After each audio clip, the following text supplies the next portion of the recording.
Hey yo, what is up everyone? It is the Alpha J of the Alpha J Show, and I am here with PieGuyRulz. Hey guys, PieGuyRulz here. And how are you today, Pie Guy? I'm alright, been pretty busy. How are you? I'm actually doing pretty well. As people are gonna see, I guess I just recently uploaded a video. So the reason why I wanted to do this collab with you is because I kind of feel like, as far as animation reviewers, there's not a lot that you know about them. As far as at least the ones that I watched. The first question that I have for you is, why did you start making YouTube videos? Okay, so we're talking about something that's like 9 years ago. But basically, like, I originally got into YouTube with these really weird Animal Crossing videos where I would dub over just footage of Animal Crossing, and I got that inspiration from Adam West Lapdog. He doesn't really make videos anymore, but he would do a Legend of Zelda abridged series that was really good. And of course, I was also inspired by Yu-Gi-Oh! Abridged. But after doing that for like a month, I've always been very passionate about cartoons and Nickelodeon, Cartoon Network. I saw that it was kind of like a trend. Like an early trend on YouTube, that there were people just kind of making these rant videos where they would just kind of talk about what they hate about the network, just basically venting. And I was at an age, I was like something like 14, when not that many of my friends they weren't like as into cartoons and stuff as I was. So I didn't really have too many people to talk to about it. So I'm like, why not? I'll just turn on the mic and just kind of vent. And the Cartoon Network one, no, I think the Nickelodeon one too, or maybe just the Nickelodeon one, it kind of took off. And when I say took off, I mean like old style YouTube took off, like 1,000 views or something like that.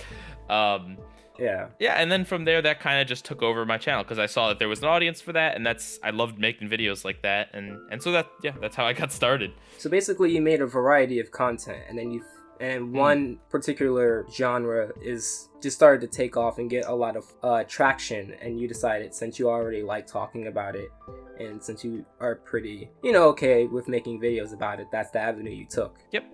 That's actually pretty interesting because that's exactly how it went for me. I started off doing Let's Plays. In fact, I don't think I've ever told this story, but as far as my channel goes, I was actually supposed to be doing a Game Grumps-esque type of Let's Play channel in the beginning, but the person that I was going to do it with, they never really took it as serious as I did, because I really did want to start YouTube. And the Alpha J Show was going to be a side channel where I just talk about random things about me or little video ideas that I personally wanted to do. And what ended up happening was, especially if you look really, really early in my backlogs, you can see that I had two types of videos going. I had Let's Plays and reviews. And my reviews took off, and I guess here I am today. And here you are today with over 50,000 subscribers. I know you don't care about numbers, but that's not a number to sneeze at, because not many people pass the 10,000 subscriber mark. Not many people pass the 1,000 subscriber mark. So do you feel as though, not that you're a big YouTuber, but you are a YouTuber who has a sizable audience? Because I know you don't feel that you're just big person, but on the other side, me personally, I think that you have a big audience. I think I personally would consider you a big YouTuber. Well, I have to be careful because I absolutely do not mean to insult anyone that has smaller numbers than me, but I'm not anything close to a big YouTuber. There's hundreds of thousands of people that have, probably millions of people that have more subscribers than me or anything, and everything. Well, yeah, that's like saying that an elephant isn't big when you compare it to the moon. An elephant's still big, I mean, are you calling me an elephant? No, I'm appreciative of the following that I have.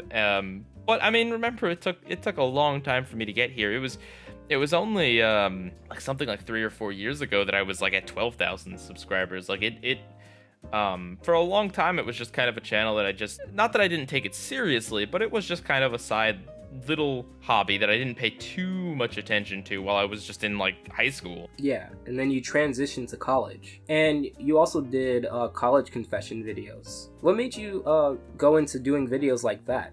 Personal videos. I was just venting. Honestly, I was frustrated at the situation that I had found myself in, because I believe it was recorded after the fact. And I just kind of wanted to share my story because I knew that a lot of my followers were about that age that they were going to be going into college soon, or they were in college at the time. So I just kind of had fun with it. It was right like towards the end of that point where I was kind of making videos about like other stuff too. Like since almost the beginning, it was like 98% cartoons or whatever, but I still kind of did like other random videos. And that was kind of during that era, and so yeah, I don't know. It seems to, those videos don't have like a ton of views, but the people that bring it up, really, it did seem to resonate with them. Yeah, it's just really interesting because a lot of reviewers don't really talk about their personal lives, their lifestyle, and don't get me wrong, they don't have to, but like when you do release, little nuggets about, stuff other than cartoons, it does kind of open you up as a more, let's say, well-rounded YouTuber. Because there's a lot of YouTubers that I know and some YouTubers that I met that when I met them, they didn't really have that persona of what they were portraying in their YouTube channel. They were a completely different person, but since you don't get to see that, you only get to see what they show you, as they say. It was just very different. So yeah, I really do appreciate those type of videos. Well, thank you. In general, I don't share that much about my personal life because I do very much value my privacy, but I have nothing against sharing some of my experiences with people, and I'm very happy that it helped any number of people that it helped. I think in general, there's a lot of cartoon fans that are kind of introverted or outcasts, and I say this with the gentlest of words because I'm one of those people.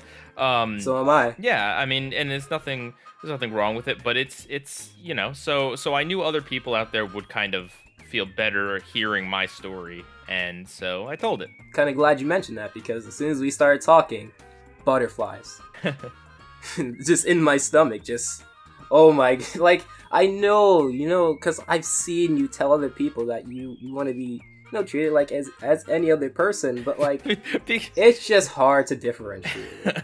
I have to be honest with you. Like you can't, like I can't just say, oh, I'm gonna just hang out with Bill Gates and it's just gonna be like this regular old time. But like or Pootie Pie or Mr. Enter. It doesn't matter. Like they're a public figure, I mean, you put me in a spot here because, like, what do I really say? If I go along with what you're saying, then I have a huge ego and look like an awful, egotist. Okay, all right, here we go. I'm kind of glad you mentioned that because there's been this stigma that if you say, I mean, you didn't really say it here, but like, I'm kind of glad that you mentioned that because that's one of my pet peeves.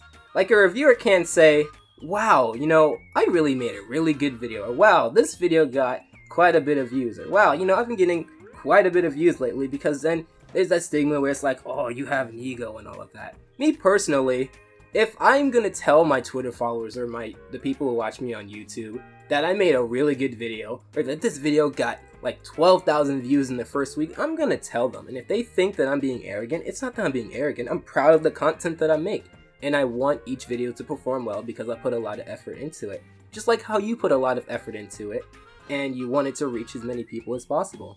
That obviously will take it in and give you, a rational comment. I'm pretty sure you don't want it to reach people who are just gonna, totally dismiss it or give you personal attacks or anything. So yeah, it's funny actually. I'm trying to think, and of all the years, I don't know that anyone has ever called me an egotist. Which this statement in of itself is kind of like that of an egotist. But yeah, that's cool. You're not. Like, every time I hear about PieGuy, I always hear, he's like one of the nicest people. It's like he's a really chill reviewer. Well, that's all I hear. Like, ego, that's one of the last things that anyone would describe you as. I tell you, I don't want to say persona, because that's not really a persona, but it's the way I perform, the way I behave when I'm on video or audio or whatever you want to call it. I do try very hard to give off a friendly appearance, because I do know that there is a little bit of a stigma in the animation community that, a lot of these people that talk about cartoons online for hours and hours, they're nobodies they got no lives, they got no girlfriends, they've got no jobs, they're just, big fat losers, and they're jerks, and they hate everything, etc., etc. So I kind of try to, That you've confirmed that you have a girlfriend. Well, I had one. No longer. Oh man. It was the cartoon reviewing thing. She heard that and then she's like, "Oh no, I'm out." No. That's a joke. That's a joke. I hope so, because with your last stream, with your last live stream, you know, I don't think you want people to put two and two together.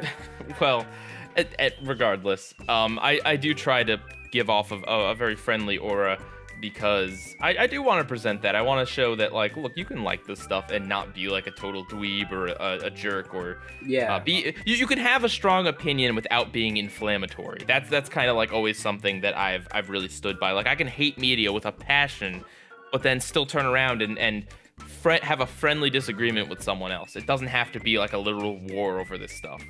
In fact, I believe that you rarely actually get angry. The only times, personally, that I remember you getting at least a more angry tone was in your bottom of the bakery about, I believe, this Christmas episode of, I believe it's Henry Danger.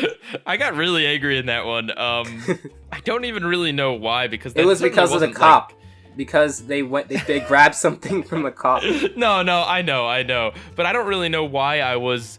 I don't know. I might have been in a bad mood when I recorded that one or something, because it's certainly not the worst episode I've covered on there. Yeah. And people noted that. I guess maybe it was just that, like, during the holidays, it's like, come on, man, you can't give more of an effort to make like a Christmas episode. You gotta make something this stupid. But anyway, no, I mean, I'm sure I've gotten angry. I think the one that comes to my mind would be the Choir Boys rant. Yes, that's I mean, I know you don't want to hear this, but that's pretty much a meme. Oh, gosh. There's Choir Boys, Are You Happy Now? That sinking feeling. All of those, you were just like... But you have to understand, when you're calm all the times when you are angry, those just stick out more. They resonate more.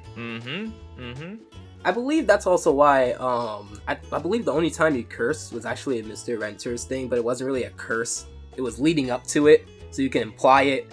So, you know, stuff like that, it sticks out. So, now that I pretty much mentioned SpongeBob, I'm pretty sure I have to get into it now. May 28th. It's coming out May 28th, all right? For Patreon people, May 29th for everyone else. Yeah, I know you're going to add... No.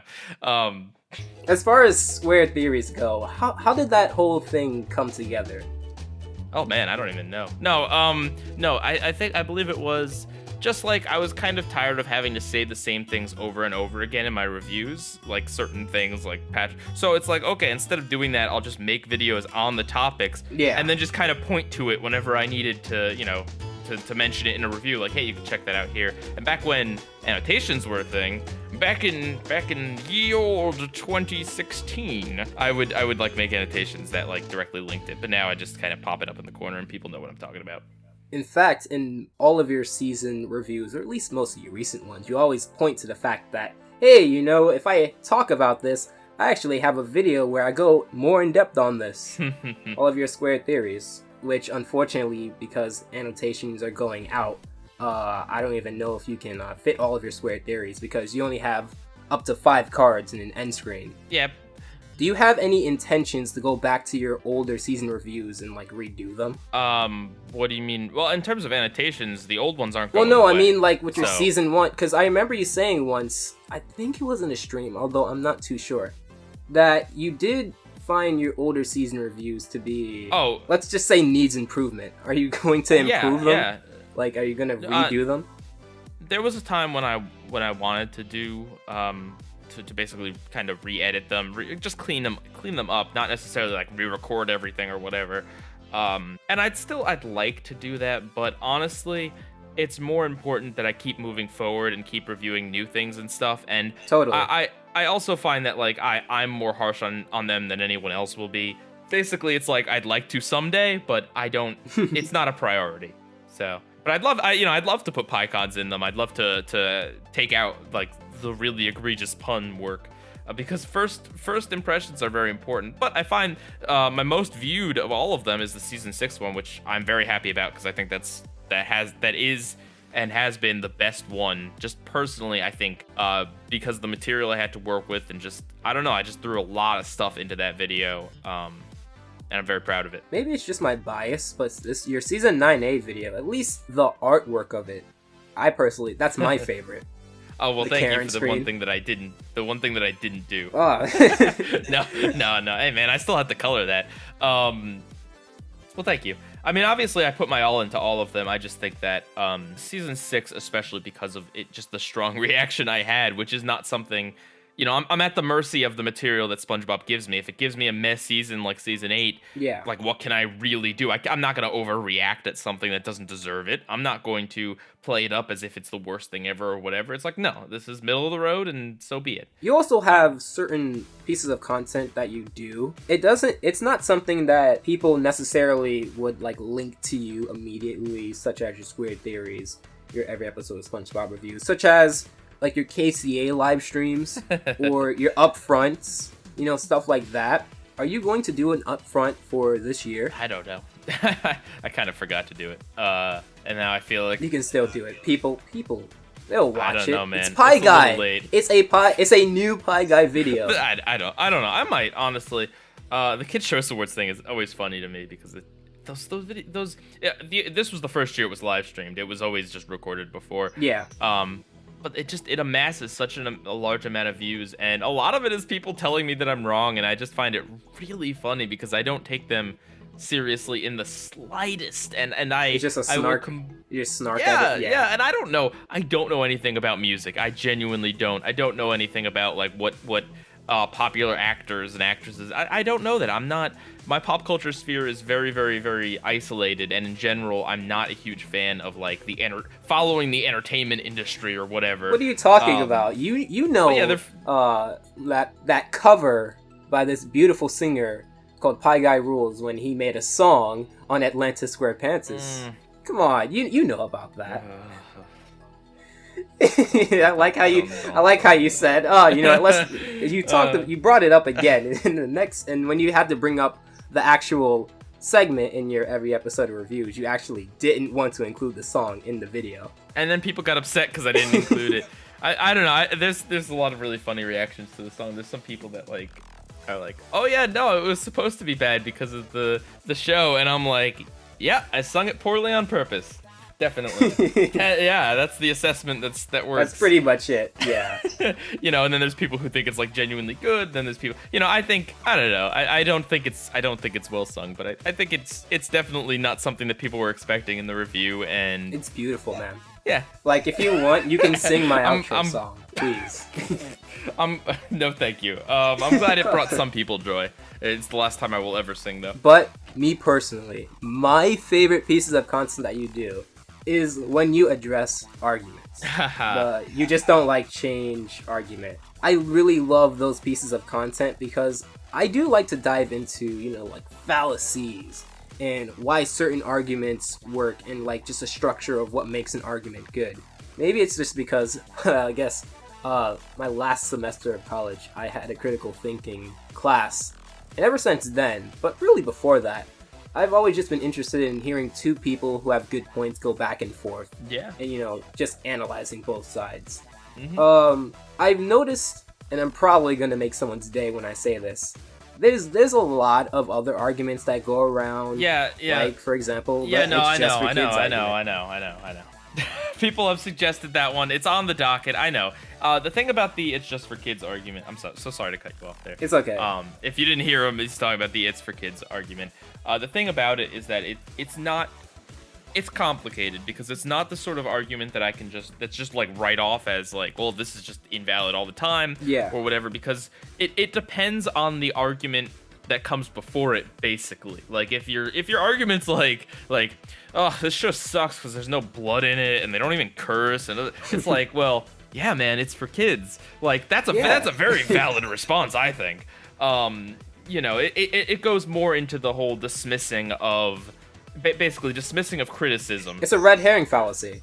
They use irrelevant things to try to justify their side. Mm-hmm. It's irrelevant. The demographics of the show doesn't matter. You know, it's like, well, I mean, my favorite... If the show are good is not, yeah. My favorite comeback is and will always be to this thing is, oh, well, my videos are for kids, so what are you doing here? Like, what? I'm sorry, Yeah. my videos are for kids. Like, okay, so the things I'm talking about, sure, my video, and I mean, I'm not saying they're for everyone, but Yeah. but hey, if you think that this, this show is for kids, so you shouldn't judge it harshly, well, so are my videos, man. Don't judge me so harshly. It's My personal comeback is Big Macs are for kids, but people still inspect that,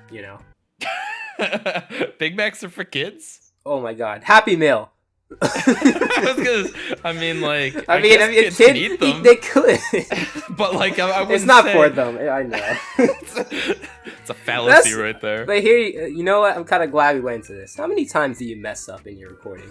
Well, I don't write. I mean, I write scripts for some things, but in general, I just go off the cuff. So there isn't really a mess up so much as just kind of. I mean, I guess it is a mess up. It's just losing my train of thought or flubbing how I pronounce something or whatever. Yeah. It's a lot, and I kind of wish that the way I edited made it so that I could keep just this master collection of all my weird pronunciations and stuff. But yeah, the way I edit in Adobe Audition is just to delete all this stuff, and it'd be way too much of a pain in the butt to save it all. But yeah, a lot. There's typically for if I'm doing a 3-minute episode review for SpongeBob. Yeah. Typically the recording will be maybe 4 minutes, 5 minutes. If I'm doing a 7-minute review, the video could be the audio could be as long as 17 minutes before I edit it down, just because of all the different variations. Because a lot of it is me kind of feeling my way out into the review, and I edit my audio the way other people edit a script. So I say a lot of things, even some things I don't necessarily mean or that I'm not entirely sure of. And then when I edit, I will take those things out. So. If that makes sense to people, I don't know if it does. It totally makes sense, and it actually makes some things a lot clearer because I've watched some of your discussions with other people, and I realized that it just goes so seamlessly, I like talking off the cuff. I totally understand. Me personally, though, I write scripts only because I mess up all the time. Like before, I've also messed up a lot in my earlier videos, and what's funny is that even though I messed up in my earlier videos, I actually don't want to take them down because I feel like that's kind of an indicator of where I've come. I've come so far. I've improved a lot. Although maybe, I can't really speak for you, but maybe you're not the biggest fan of, let's see, Animal Crossing a Bridge episode 1. But if you take that video and then you take the video that you did now, where's Classic Cartoon Network? If you take those two, they're different. So, I feel like when people, take down their older stuff, well, if it's just for them, that's okay. But I don't think as a YouTuber, you shouldn't feel obligated to take down your old stuff, even if you feel like you've improved, because be proud of that. Because without that, you wouldn't be where you are now. The thing is that first impressions matter. But that's just the thing. This is just my perspective. I don't think there's a right or a wrong way to handle this, because let me tell you, there are many older videos that I've taken down, but the thing is, they were just stupid things, and they were getting no views anyway. It's not like they're some important. I kept the first thing I did, the Animal Crossing a Bridge, because I do think that is just important to my history or whatever. And if there were someday that Nintendo wanted me to take it down, I would take it down. Maybe I'd upload it on another channel or something.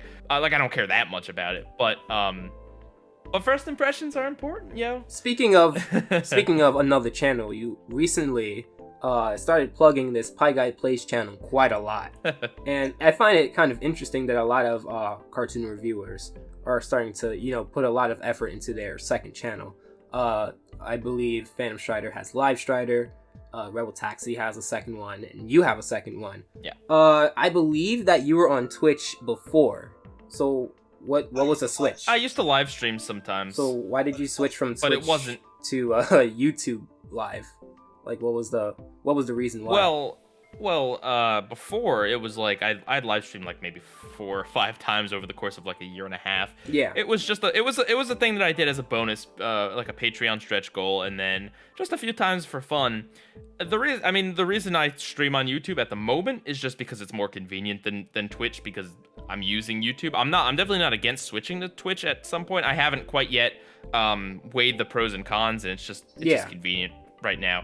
You also have your audience. Yeah, it's easier for them to click here, and then hey, he has a instead of going to Twitch and then having to make an account or do other things. You have your audience here, so that was my reason why I thought you switched over. But if you're asking, well, because it's not even like I really like switched over. It's like this is like a whole new thing that I'm doing because it's a part of like this big Let's Play push. Whereas Twitch was just like just a whim thing. You know what I mean? This is like a true second channel. And if are you wondering why I made this second channel, like why now and why I decided to? Yeah, might as well get the first scoop on it. Well. I mean, I think there are things going on YouTube right now, as I'm sure everyone has already heard, and revenue is down. Yeah. And I don't really like to talk about it. I don't really want to like push that or whatever and like boo-hoo my sob story. Go click on my ads, wah. Yeah. I don't really like to do that. So that's one reason. The main reason was just that I like playing video games a lot, maybe even more than watching cartoons, which I'm sure not a lot of people want to hear that. Ooh. But I do love watching. I love watching cartoons. It is my passion. It's where my YouTube, my heart lies. My focus will always lie on YouTube. But video games are a huge part of my life, and it's like, why not make more content that people want to see, fill in the gaps? Yeah. And the other thing is that as I move on from SpongeBob to reviewing other shows, like every episode of other shows. Yeah, because you're already like at the latest few seasons, Yeah, my videos might become more sporadic and like it's like bigger videos that come out maybe like every other month or something. So the Let's Play channel is a good way to kind of fill in the content, and I've been honestly having a blast with it. I've done daily videos. Yeah, I've done daily videos because they were fun. No, I said he seemed to be having lots of fun. Yeah. Up until the SpongeBob movie game, definitely. I think another reason why it works is because if someone already, likes you as a reviewer, they're more likely to give you a chance as a Let's Player in terms of, finding out about a channel cold turkey. Well, I think one of the interesting comments I got was like, I liked your Let's Play of Battle for Bikini Bottom. It's different from the other people because you actually mentioned the SpongeBob references because, like I actually have knowledge of that. Granted, my memory is spotty sometimes. Yeah. But I get the references and I make the jokes related to SpongeBob, and other Let's Players who just play the game as a part of like playing any other game or whatever. They might like remember SpongeBob from their childhood, but I have that kind of interesting perspective that not a lot of other Let's Players would.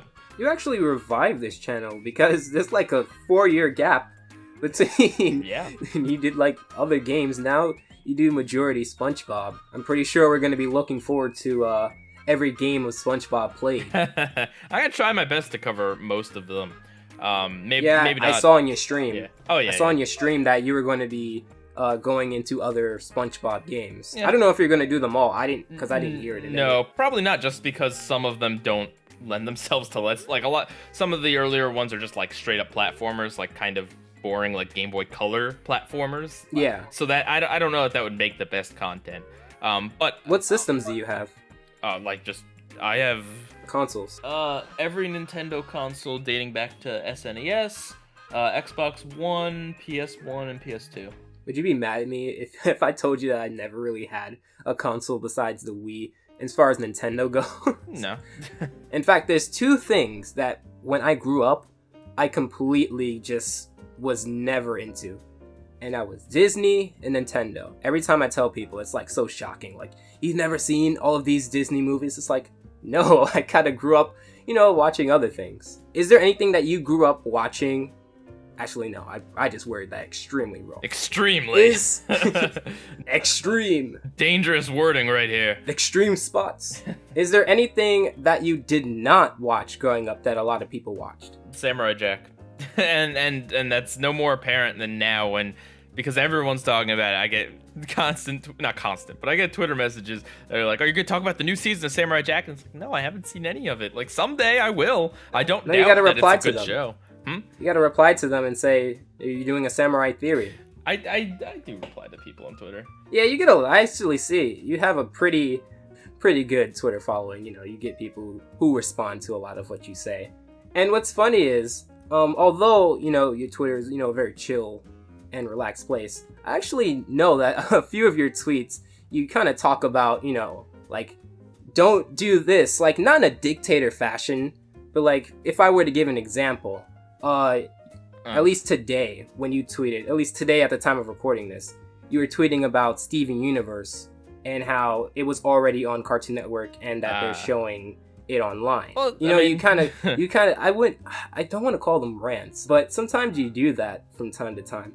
And it's kind of funny. Wow. It's kind of funny because a lot of big YouTubers, I know you don't want to be lumped into it, but just for the sake of this discussion, a lot of big YouTubers, they don't really, you know, talk bad about the practices or the company itself beyond their episodes. And I kind of find that interesting because it's kind of like not talking bad about a reviewer, so to speak. You know, people just don't do it. But, you know, sometimes you have rants like, oh, Steven Universe is not the best thing in the world. You know, you say those controversial things. I mean, I personally think it's controversial. I don't see any other reviewer, you know, making a video about how Steven Universe isn't the best thing in the world. You know? I've seen other people say that, but I mean, like, I don't expect to get a job at Nickelodeon or Cartoon Network or anything. My whole career started by critiquing them. The only reason I don't do it that much anymore is because I don't have cable, and so I'm not gonna talk. You know, if I don't watch it, I'm not gonna talk badly about it. But I will talk badly about Cartoon Network's online stuff because the way they released Steven Universe was just baffling in that. They released the week of episodes before it came out. Okay, they released all 5 of them online and then aired them at once a day in the week. But then they released a 6th episode that we didn't know was coming in the middle of airing the 5 episodes on TV. And Steven Universe is a show where it's very easy to be spoiled, especially because people on YouTube put things in their thumbnails and it's there immediately, clickbaity. Yeah. I've seen it. I've heard. Yeah. So basically, it's baffling the way they decided to handle this, in that they just who drops a random episode on like a Thursday online while they're in the middle of airing episodes that are like 3 or 4 episodes before what they just released online. It's completely moronic. If they want to put them up week after week, then fine, sure, whatever. But just randomly dropping this is just, I don't know. It's weird. I actually like that you mentioned that. What a lot of people don't talk about, especially with shows like Steven Universe on Cartoon Network, is that sometimes these new episodes air at like 10, 11, 12, 1 times when children are at school. If you actually go back and you see some of these episodes when they aired, they get low ratings. But like, what were you going to expect at like 11 a.m., 12 p.m., 1 p.m.? Whereas with Teen Titans Go, that always gets aired around like 6:30, 7. I know you don't watch TV, but I do feel like that also has a lot to do with it. Yeah, I don't know.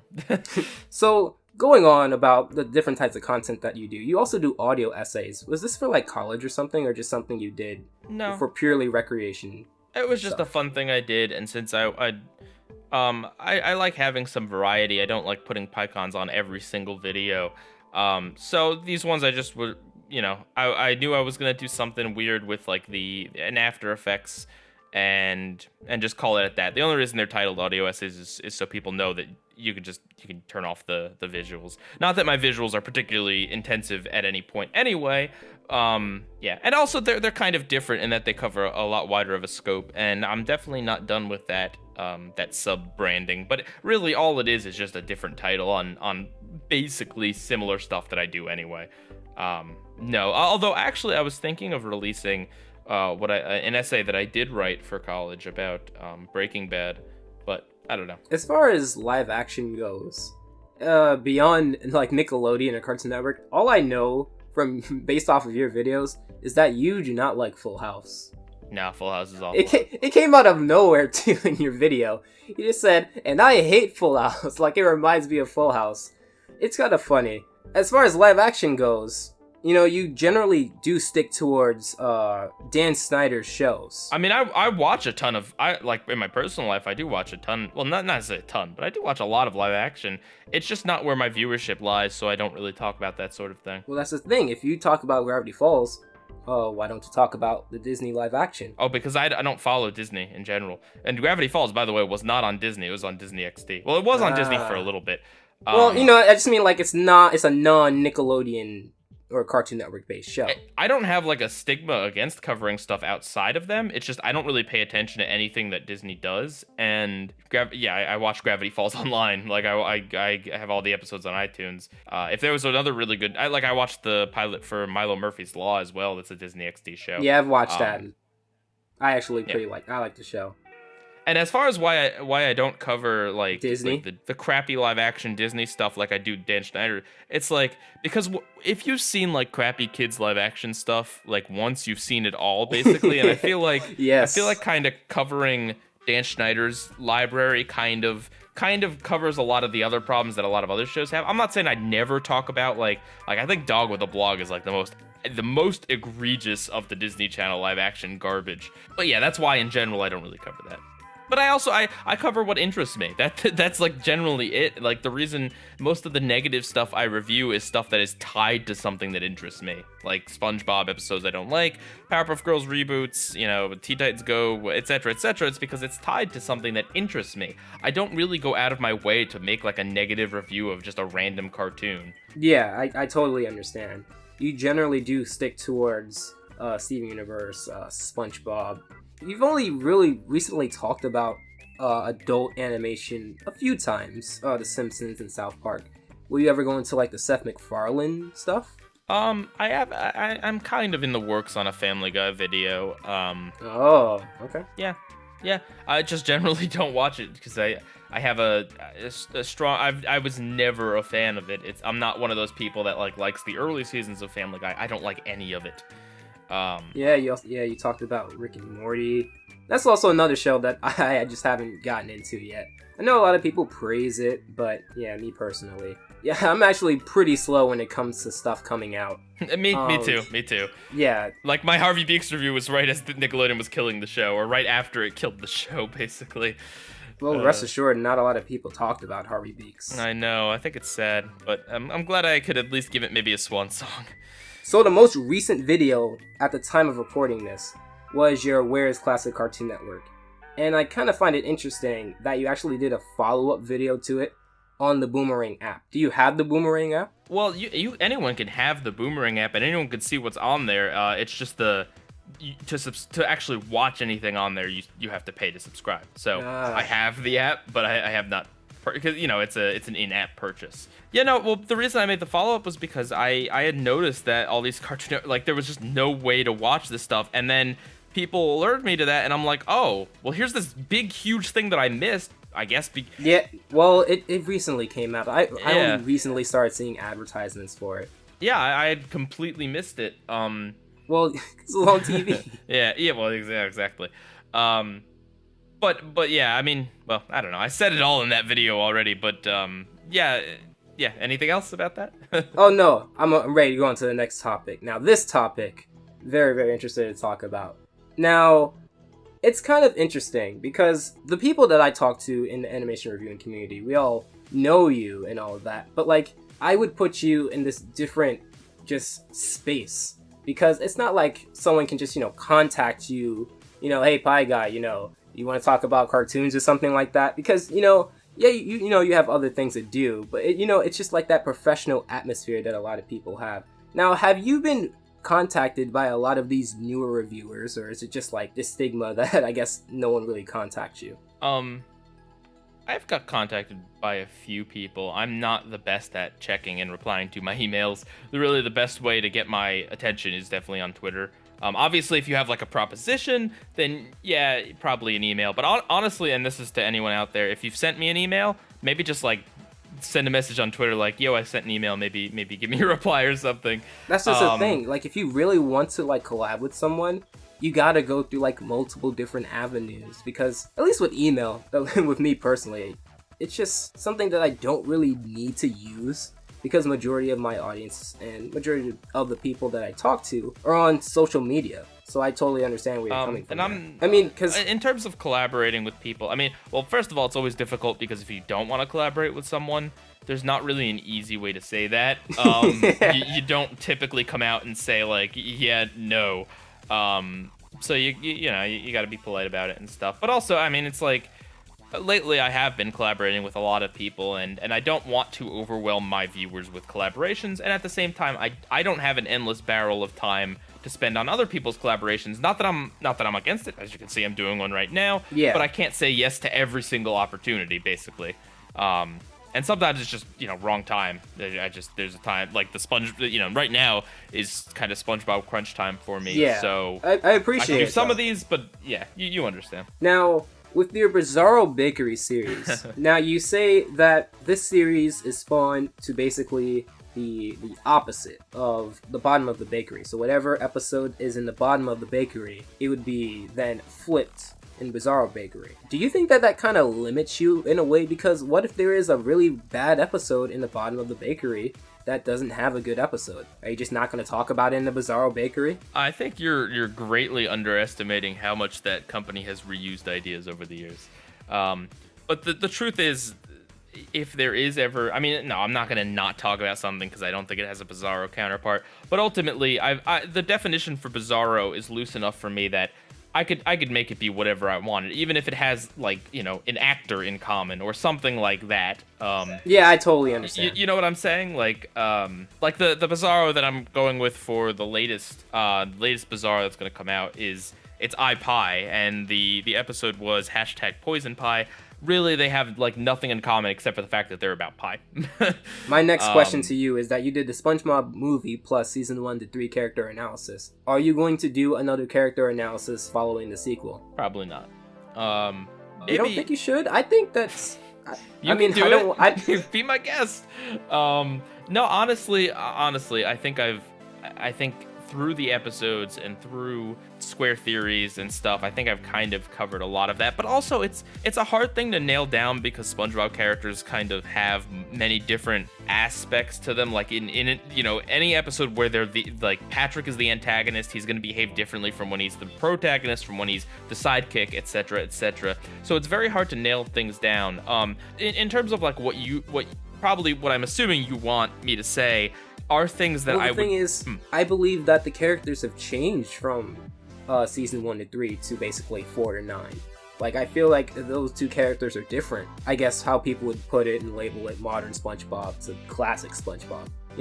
I feel like people think that those characters have changed. I mean, you don't have to take that idea. Your character analysis for season 1 to 3 would be totally different if you put it in the reference of 4 to 9. So I was just... I don't disagree with that at all. So I'm just saying, like, you kind of put it with the movie. So I don't know. I just logically put together... Go ahead. I mean, the second movie review was a lot more in depth than the first one, and I'm considering going back and re-reviewing the first movie. Yeah. Like, I covered the second movie in the way that I would cover a season of SpongeBob, in that I did break it up into acts, and I gave each act a slide, etc., etc. But ultimately, like, I have ideas for videos that I can't entirely announce. Yeah. But related to issues with like modern SpongeBob or whatever you want to call it, or whatever, that these sort of things, the negative portrayals of certain characters, would fall into anyway. So it might be redundant. So basically, what you want to hear and what other people want to hear, it's not necessarily something that I'm not gonna say. Like, I might say it in another video, but I don't believe I'm going to do a character analysis because it is kind of difficult to nail down SpongeBob characters' personalities. And I think that, honestly, of all the problems the show has, I don't even think that's really anything close to the biggest one. I think it's more of the stories and making characters unlikable in specific episodes, but not necessarily over the long haul, I guess. And I've spoken already at length about how Patrick has had a lot of bad appearances, how the show treats Squidward differently in terms of like the bad Squid Torture episodes in the later seasons versus the similar style stories in the earlier ones, etc., etc. Now, what's very interesting about SpongeBob and you is that you recently put out a video, Why Do I Talk About SpongeBob So Much? Now, that necessarily isn't within the realms of the show. It's meta. It's about you in that particular square theory. What made you want to talk about, I mean, I guess, I know it's not like a secret that you talk about SpongeBob a lot, but what made you want to dedicate a video to it? Because I mean, you don't have to justify it to the title of that video and the thesis of that video Ultimately, it's not necessary. Well, it's not strictly why do I talk about SpongeBob. It's why does everyone talk about SpongeBob so much. I just framed it in that way because it was easier. I guess easier to give my personal reasons. But that's the reason, because I don't think it's just the video is just about me, but the video is about the fandom as a whole. It is definitely meta. But that's why I did that one. Yeah. Well, on the other side of the spectrum, there's also Teen Titans Go, and I feel like you just avoid it like the plague, you know? Is there any reason why? I mean, because you could watch it, you know? It's not like lost in the ether. Is this like are you trying to get me to convert to something here, or no? I just want to know. I think you know the reason based upon what we've said off camera, but in terms of for the viewers, it's a very highly covered subject, and that's not to say that you can't talk about something that's highly covered. It's just I don't have that much interest in it. I feel like I've said what I need to say on the show, and I don't really care about it that much. I think it's a bad show. I'm sure, you know, maybe stuff has changed even from when I saw it last episode, because it's been a long time. But I just honestly don't care. And there's plenty of other people who will cover Teen Titans Go, so you're not missing anything out. Trust me, like, you know, I'm sure it would get views. I'm sure people would love it. It's just not something that I'm particularly passionate about, because I totally understand. I've gotten that out. Yeah, because your first video on it is really positive, you know. Well, I wouldn't say you didn't say that it was the best. You didn't say it's the best, but no, but you said said it was off to a good start, you know. That's just rare nowadays. When I started talking about Teen Titans Go, like way back, I brought up the fact that it actually did start off very good. It started off very well, and then it just descended into whatever you want to call it.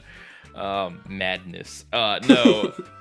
I mean, I don't know. Yeah, it is interesting looking back on it. But I do make the point early on that it is the sort of thing that's insulting to the fans, and that it's not a great show. I never thought it was like, oh, this is a great show. No. Well, no, it's not that, but you just didn't just smash it to pieces. You know? Well, no one did it the first episode. I don't know. I don't know when, but I think it's somewhere around not Let's Get Serious, the other one. What's the other Waffles? one? Staring at the Future? No.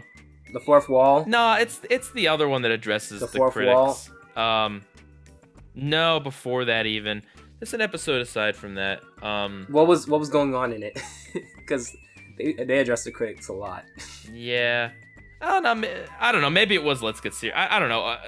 You covered Let's Get Serious. I did. That was actually the first one, I think. I don't know. People will let me know in the comments below. Yeah. But now that you're coming to pretty much, I can't say it's the end because SpongeBob's never going to end.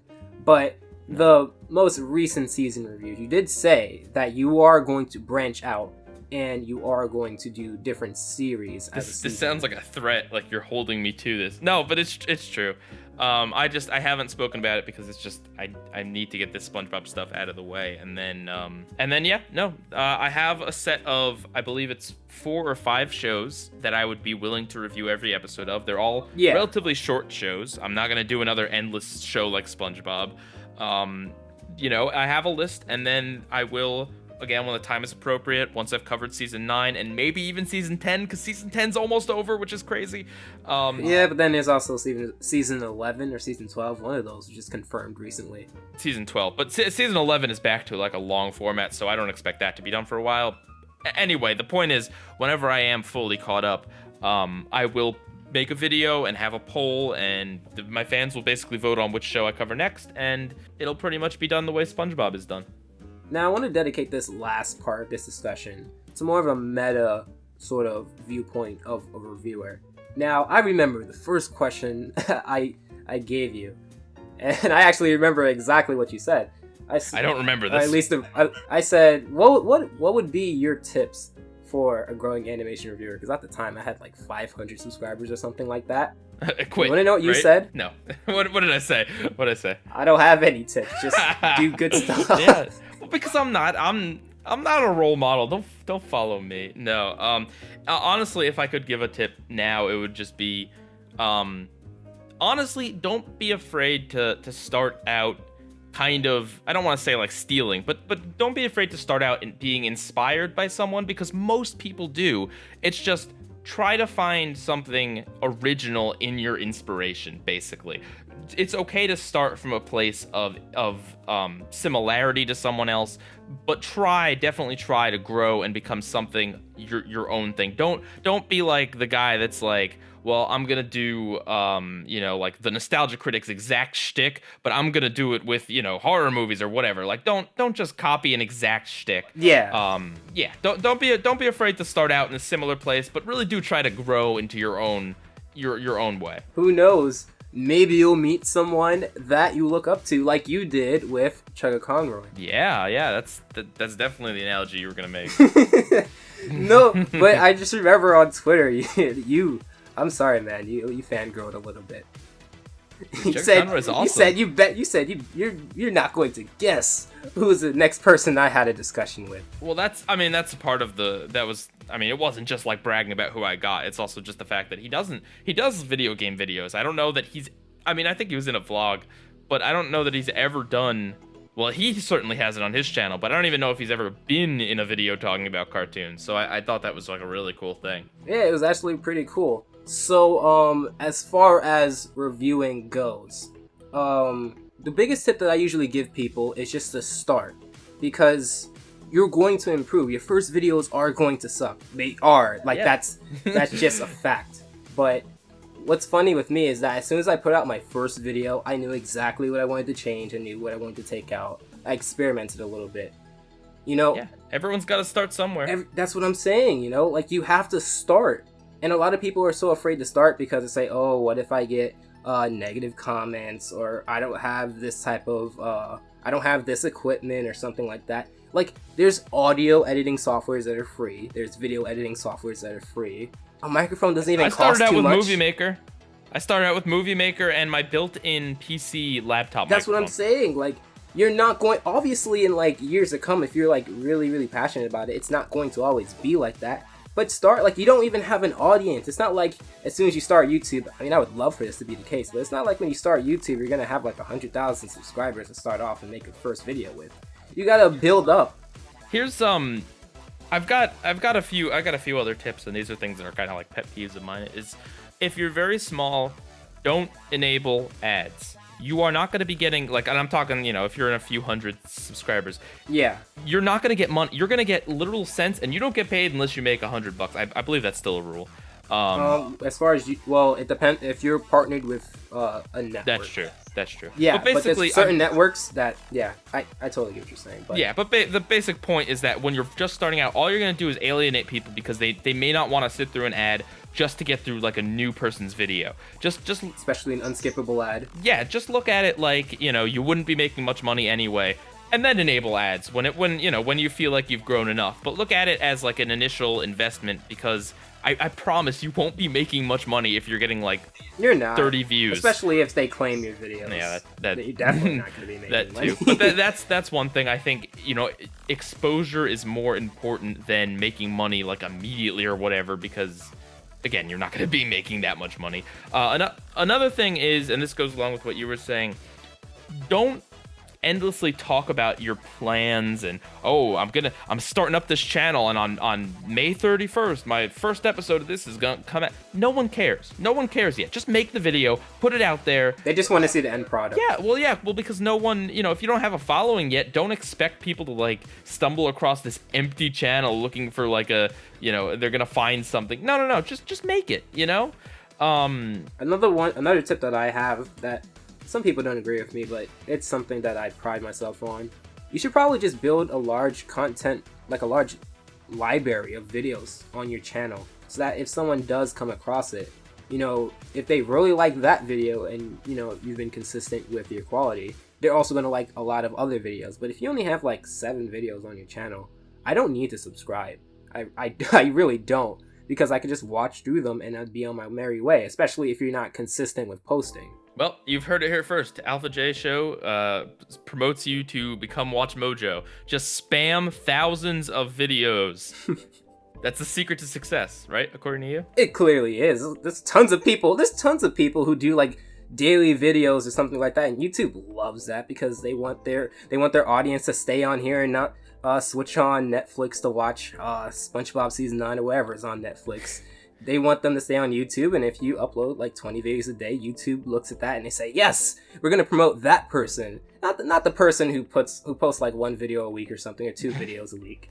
One last tip that I have is just that never forget to interact with your audience in some way. Utilize the fact that you're not on TV, you're not, in some high tower.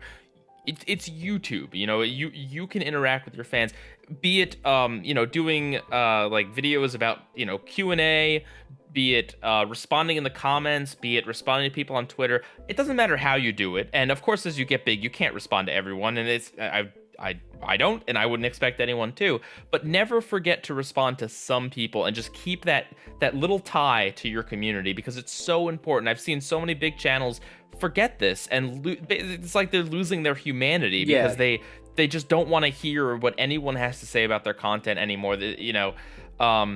And the second you kind of stop listening, it's like the second you stop caring, basically. Yeah, it's pretty unfortunate. I know a lot of channels that do it. And I guess you are the living proof of this.